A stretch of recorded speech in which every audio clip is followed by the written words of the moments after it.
m'appelle Céline Meunier, je suis coach certifiée en PNL. Pour faire suite aux 2 dernières vidéos qui étaient sur l'acceptation et le lâcher-prise, aujourd'hui, j'ai envie de vous parler de détachement. Comme j'expliquais, le détachement, pour moi, est différent du lâcher-prise par le fait qu'on ne se détache pas d'une situation, mais on va se détacher des biens ou des gens.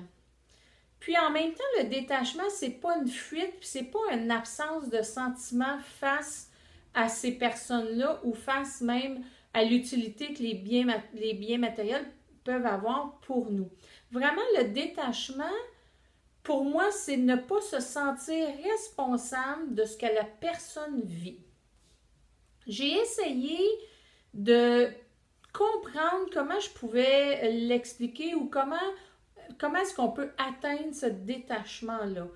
Pour moi, souvent, ça vient par le questionnement, mais c'est quelque chose qui est aussi naturel. Je me sens pas responsable de tous et chacun. Je me sens pas dans l'obligation d'aimer tous et chacun et je ne sens pas le besoin non plus que tout le monde m'aime.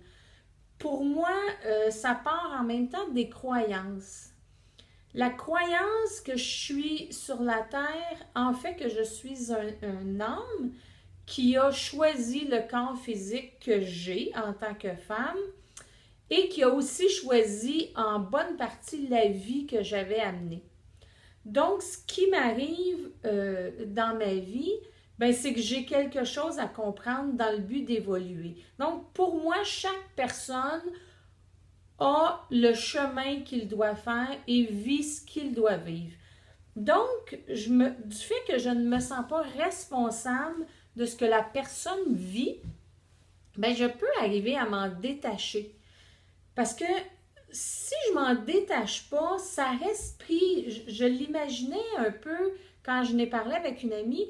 Pour moi, chaque personne ou chaque chose à laquelle je n'arrive pas à me détacher, mais c'est comme si je portais un boulet qui peut porter le nom d'un ex, qui peut porter le nom d'un parent disparu, qui peut être la peur de perdre un bien matériel. Donc, chaque chose à laquelle je m'attache, ça reste pris à ma cheville.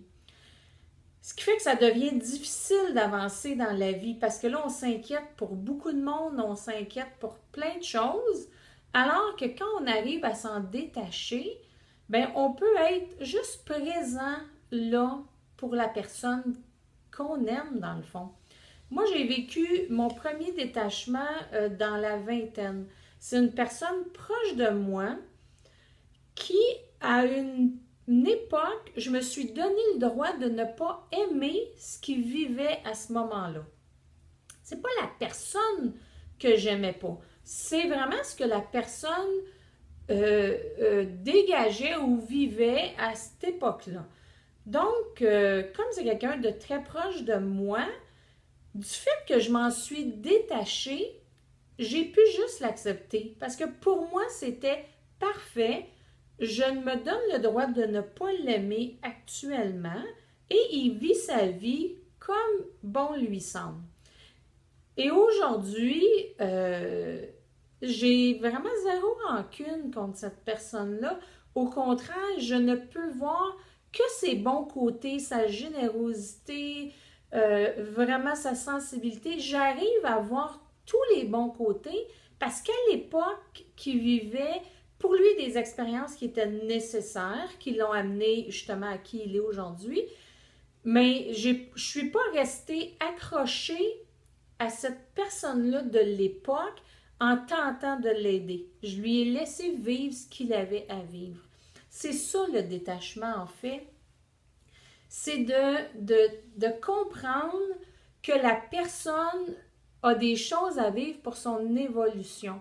On voudrait tellement, puis souvent c'est le sauveur, je pense, qui a de la misère à se détacher, parce qu'on voudrait tellement aider l'autre, alors que souvent on ne peut pas l'aider. On ne peut qu'être là, présent, et quand il sera prêt, bien, on sera prêt à l'accueillir aussi si on a réussi à s'en détacher. C'est comme un enfant, si on a un enfant qui malheureusement semble moins bien fonctionner, si on veut, si on continue à tellement vouloir le mettre dans le bon chemin, ben on vient qu'à se rendre malade ou s'épuiser parce qu'on traîne cette personne-là en arrière de nous.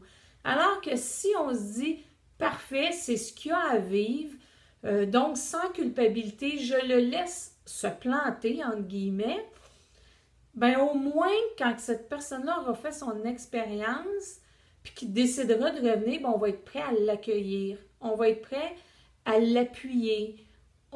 Mais au moins, on aura la santé, on aura l'énergie pour le faire. C'est ça qui, pour moi, est important dans le détachement. Je sais que ma vidéo a été un peu plus longue, mais honnêtement, c'est pas quelque chose qui est facile à exprimer, c'est pas quelque chose qui est facile non plus souvent à faire. Moi, ce que je vous conseille, c'est de commencer peut-être par vous détacher de biens matériels.